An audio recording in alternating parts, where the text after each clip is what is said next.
താലി കെട്ടുന്ന സമയത്തെ ഈ സിന്ദൂരം തൊടുമ്പോഴേ വാരി ഇടരുത്, കുറച്ച് ഒരു ഇത്തിരി. ഞങ്ങളുടെ രണ്ടുപേരുടെയും ചെറുപ്പം തൊട്ടുള്ള ആഗ്രഹമാണ് ഗുരുവായൂർ അമ്പലത്തിൽ വെച്ച് കല്യാണം കഴിക്കണം എന്നുള്ളത്. കല്യാണം കഴിക്കാൻ പോവാണ്. എത്ര വർഷം? ഒരു നമ്മളൊരു എത്രയെങ്കിലും ആയിക്കട്ടെ.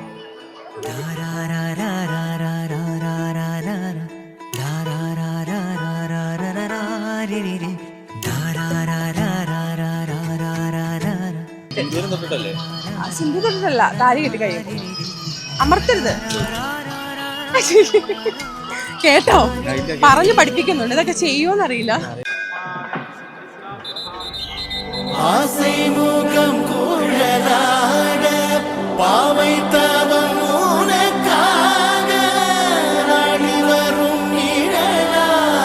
ചെറിയൊരു ടെൻഷൻ ഉണ്ടായിരുന്നു. പെട്ടെന്ന് അവർ താലി എടുത്ത് കെട്ടിക്കോളാൻ പറഞ്ഞു. പെട്ടെന്ന് ഞാനെടുത്ത് കെട്ടി.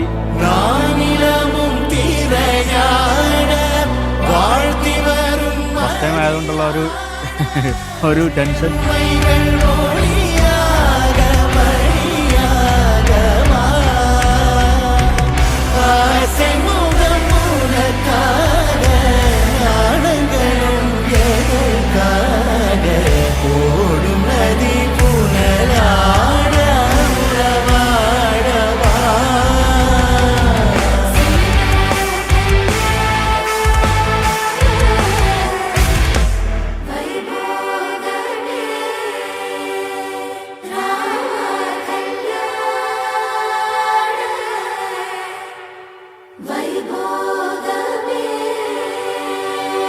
കല്യാണം കഴിയുമ്പോൾ ഞാൻ വിചാരിച്ച് ഞാനായിരിക്കും കുറച്ച് ഇമോഷണൽ ആവുക. ഞാൻ ഇവനോട് എപ്പോഴും പറയായിരുന്നു, എടാ ഞാൻ കരയുമെന്നായിരുന്നു എന്നോട് പറഞ്ഞിരുന്നത്. പക്ഷേ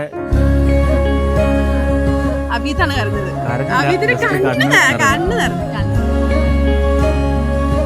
കഴിഞ്ഞ പ്രാവശ്യം നമ്മള് ലാസ്റ്റ് ആയിട്ട് ഗുരുവായൂർ വന്നപ്പോൾ ഞാൻ പറഞ്ഞിട്ട് പോയതാണ്, ഇനി നമ്മൾ വരുവാണെങ്കിൽ കല്യാണം കഴിഞ്ഞിട്ട് മാത്രം മതി. ഞാൻ പറഞ്ഞിട്ട് പോയത് ഓർക്കണ്ടെന്ന്.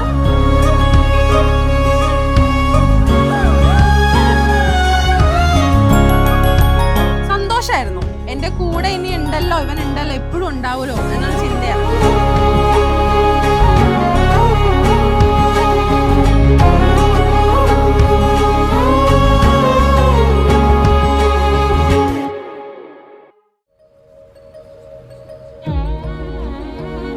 ഞങ്ങൾ ആദ്യമായിട്ട് കാണുന്നത് NCCയിൽ വെച്ചിട്ടാണ്. ഓൾറെഡി ഒരു കോളേജിലായിരുന്നു, അവിടെ NCCയിൽ ജോയിൻ ചെയ്തു. അവിടെ വെച്ചിട്ടാണ് ഞാൻ അബീത്തിനെ ആദ്യമായിട്ട് കാണുന്നത്. അബീത് എന്ന് പറഞ്ഞാൽ അങ്ങനെ അധികം സംസാരിക്കത്തില്ല, ഭയങ്കര ഒതുങ്ങിയ ഒരു ക്യാരക്ടറാണ്. ഞാൻ എന്ന് പറഞ്ഞാൽ എല്ലാവരോടും സംസാരിച്ച് ഭയങ്കര ഇച്ചിരി വയലന്റ് ആയിട്ട് നടക്കുന്ന ഒരു കുട്ടിയായിരുന്നു. പക്ഷെ ഭയങ്കര ആക്റ്റീവ് ആയിരുന്നു.